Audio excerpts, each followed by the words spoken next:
Hello, how are you? I'm on my way to get Lady Midnight, and I'm like So as I was saying before, I swear the wind is becoming my enemy. I'm on my way to get Lady Midnight. We're entering a new part of the Shadowhunter world, and I'm so excited.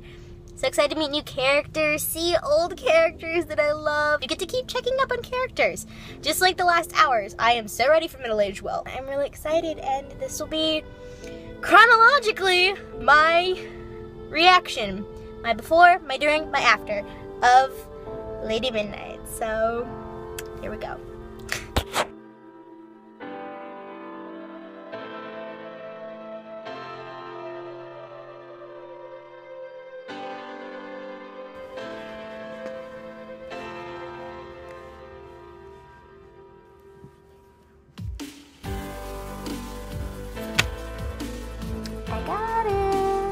As much as I dearly want to dive into this head first, I have to go study for a freaking biology test.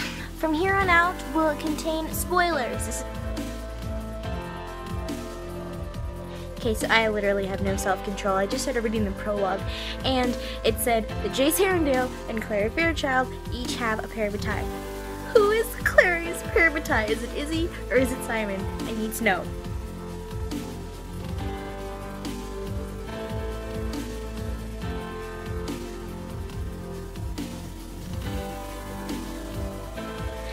I would like to say that the name Kieran is giving me a lot of in the flesh feels, and I'm not cool with it.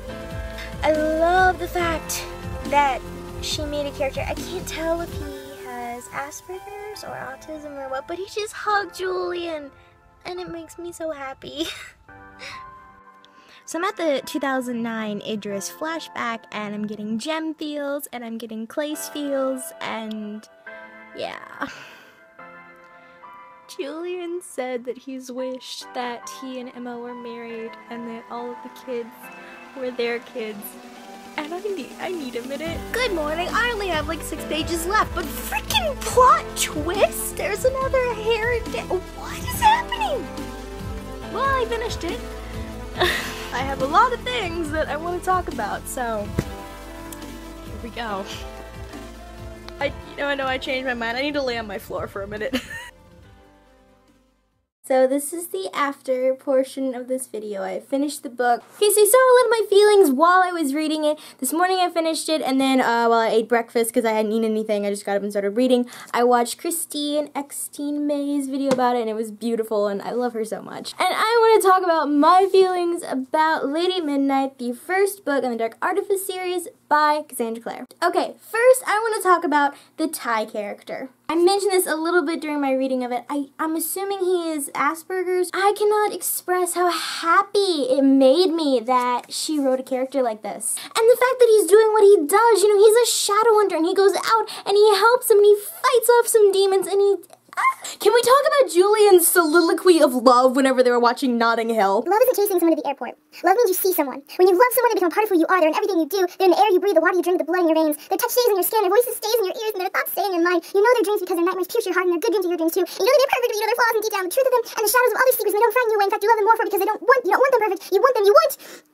I love that Drew is then just like, whenever he falls in love, it's gonna be like, wow. That makes me want to talk about Julian though, because I love Julian. It's another character for me to fall in love with. But also, I don't know, there's something about him. At the end of the book, I don't know, I got like this, kind of like this Edward Cullen-ish vibe from him. Like, don't get me wrong, I love the fact that he is supporting these kids, and he is their parent. He is their parent. And he's doing everything he can for them, but it gets to a point, like the whole thing with Mark's whipping, okay? Like, I don't know, but me personally, I thought that like 20 lashes was a fine punishment compared to the fact that Mark leaving them forever to go back to the Wild Hunt. I was just like, dude, okay, 20 lashes, great, he can stay, it's fine, he can survive this. Then Julian has to come in and be like, no, I will take these for him. And I was like, no, you can't do this, I'll do it. You guys, you're shadow hunters, okay? Mark, at least he used to be a shadow hunter. You can survive this, okay? I know it's gotta be incredibly painful, but still, ugh. And Julian is like so in control of everything and he wants everything perfect, and I get that, I understand that, and I really gonna love that about him. But still, I feel like he could go over the edge with it, and I'm afraid that's what's gonna happen in like the next book. Especially with the whole Mark and Emma thing, but I won't get into that right now, I'll get into that later. Okay, another thing is, what was the whole thing at the end with Ansel Nightshade? I didn't get that. He like spun this whole thing so that, you know, and Emma and none of the kids would be in trouble with the Clave. But it seems like he just kind of sold Nightshade out. He made him become arrested for just drugging his pizza, which, I mean, yeah, that's not great, but it's pizza. See how my love for Julian goes throughout the whole series. Right now, I really do like him, but still, I'm not too sure what's all gonna happen with him. Okay, I want to talk for a second about the Mortal Instruments characters. My faves. I tried to say bays and faves. My faves? I'm not sure what that was, sorry. It's so adorable because they're talking about Jace and Clary like they're these like heroes in a history book. No wonder Jace Herondale had once jumped at the chance to fly a motorcycle, Emma thought. It's so funny how they talk about him. I get the biggest kick out of it. Because they look up to them and they're like role models in their eyes. They're just giving me flashbacks to like Ducking Glass Mole or something. These dorks that I love, yes, they're great, they're heroes, they're the best Shadowhunters of the generation or whatever, but still it's just so funny to see the way these characters talk about them and think about them. Wait, Mark ordered strawberries. That was like my favorite thing because that's also something I would do. I would go to a restaurant and try and order a plate of strawberries. Mark said, Julian, was that really necessary? Was what necessary? You don't have to sound like a medieval fairy poem. He doesn't need to act normal, said Ty sharply. He bumped into a payphone and said, "Excuse me, miss," on our way in. I loved Mark. I thought he was great. And I knew he was going to have to come back somehow after City of Heavenly Fire. And I didn't know how. And he was such a huge part of this book. Like, he is a main character. I want to talk about pop culture for a second because these characters are so much more up on it. Livy held up a hand. In Emma's defense, Cameron's annoying, but he's hot. If you like guys who look like redheaded Captain America, which I don't, Captain America is definitely the most handsome Avenger, said Christina, but I like the Hulk. I would like to heal his broken heart. We're Nephilim, said Julian. We're not supposed to know about the Avengers. Besides, he added, Iron Man is obviously the best looking. They have a computer! They have a freaking computer! And I and Livy are like these little computer nerds, and it's so great. Can we just talk about this entire chapter? Because this thing hurt my heart. This is when Emma woke up after the fairy whipping thrashing thing. But then you have Emma's dream where John Carstairs, who is also plays an instrument, and like there's some line about how the Carstairs are really good for music, and I'm just like, oh, my heart. Her dad, John Carstairs, is talking about, you know, James and how she should trust him and that he's almost found the thing that he's looking for. Yeah, Jem and Tessa are off searching for something, and we don't know what it is for pretty much the entire story. And I'm sitting there like, what are they looking for? Like, I don't understand.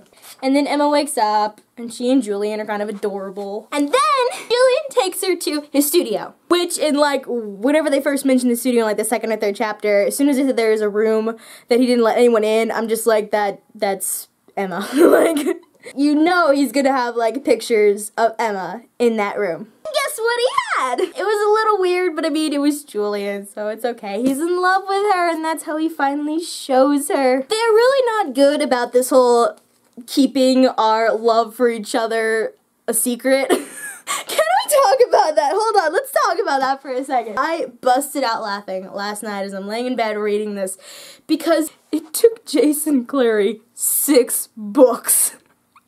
It took them 6 entire books. Emma and Julian sleep together after their first kiss. I just thought that was hilarious, okay? But then there's the fact that they fall asleep on the beach where anyone can see them, and what they're doing is technically illegal, okay? And they're freaking making out on the steps of the Institute. Like, you guys, I think you understand the dire situation that you're kind of in. I felt really bad for Kieran though, because he ratted Mark out, yes, but I did not see the whole like Mark and Kieran thing coming because I was shipping him with Christina. Oh, I didn't talk about Castrina. Castrina, wow. Christina is freaking awesome, and she's like the perfect like best friend, but also has her complete own storyline, and I love it. Okay, before I get into the freaking plot twist, I'm gonna talk about the whole parabody thing for just a second. I didn't get why being a parabatai, however you freaking say it, would be such a problem. I didn't get it. It's like Julian is dying, and Emma puts this rune on him, and it saves him. So I'm like, yeah, okay, cool. They have like special powers between the two of them. Why would being in love hurt that? Then good old wise Jem comes and talks to us and tells us that basically if a parabatai love each other, they can go mad with the power that they can create with the runes. Like they become like warlocks basically. So that kind of sucks. But then Emma goes and pulls this freaking New Moon City of Ashes New Moon City of Ashes thing, and I'm just like, girl, stop. Like, Edward, oh, I'm gonna leave to keep you safe again. Jace, I'll just be your brother from now on. Like, no, stop. And then you have her talking to Mark and is like, I need you to lie for me, pretend that we're together, that we're falling in love. And Mark's like, why lie? And I'm like, oh God. Julian and Mark are already holding on by like a thread, okay? This is gonna completely tear apart their relationship. Julian is gonna go off the deep end probably. So expect a lot of angst in the next book. Anyway, my final thing that I want to talk about, finally figure out what Jim and Tessa were off searching for. I jumped up out of my seat. Whoa, wait. Plot twist. There's another Herondale.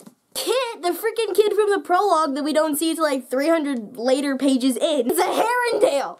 Just another one for me to fall in love with probably. Okay, so I read that like he's the lost Herondale, the story from Tales of Shadow Under Academy. I'm assuming, I don't know if that's true or not, but I read that somewhere. I'm just like, what is happening? Is Jace gonna come back and like help this kid? What's Tessa gonna do? Like, oh my God. I did not see that coming. Like, I didn't get the whole Kit storyline, but I did not see him being a freaking Herondale, okay?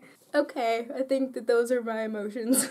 I would give this like a 9.5 out of 10. This was, ugh.